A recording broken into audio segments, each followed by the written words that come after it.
Hey guys! Ayan, magpaksi tayo ng snapper. Today, mayroon na akong snapper. Nakabili ako sa Lungsod. Ayan, mayroon na yan siyang garlic, ginger and onions. And lagyan natin din ng 1 bay leaves. And then, of course, lagyan natin ng salt. Salt.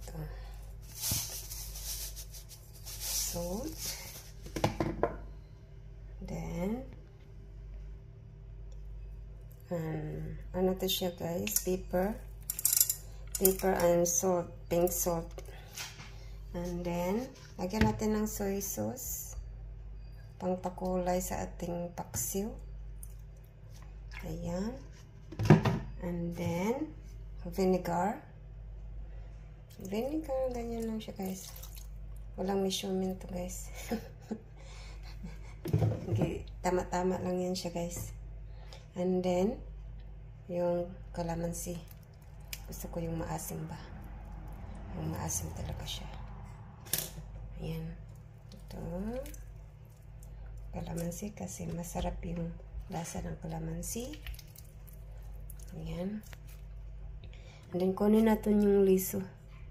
Ayaw ko yung liso, baka mapait siya. Mapait ang lasa sa paksiw. Ayan. And then, lagyan muna natin ulit ng salt. Baka kulang yung salt. Ayan. And then, of course, ano pa? Water. Ay, huwag natin kalimutan tong ito guys, pag magpaksiw ako, lagyan ako ng bitsin. Ayan, at then ito, water. Lagyan natin ng water, mainit na yung water. Ayan. And then oil. Paano din, dagdag ng flavor yung oil. Ayan. So, yan lang guys. I-turn on na natin yung stove natin. Ayan. So, takpan natin. Takpan. And then, yung fan. Lagay natin ng fan. Ayan. So, let's bring to boil this one guys.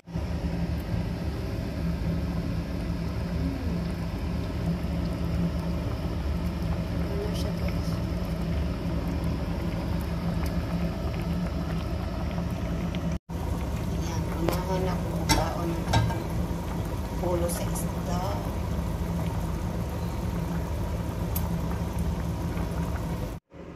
I put this one. Huh? No, it's alright. It's already bright enough in my camera. Ayan, lagyan ako ng sili guys. Ayan na natin yung sili sa sabaw para hanghang siya mas masarap. Ayan, ang unahon akong kaon kay kani siyang simud. Masarap yung simud sa ulo. Ayan, long time nga hindi it's very long time na hindi ako nakakain ng paksiw. Ayan, pagsara lagi ka lugsong.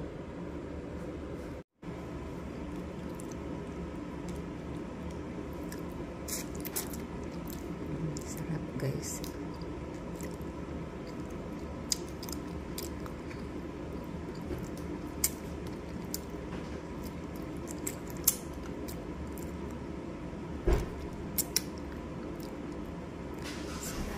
Ito, sarap to siya guys.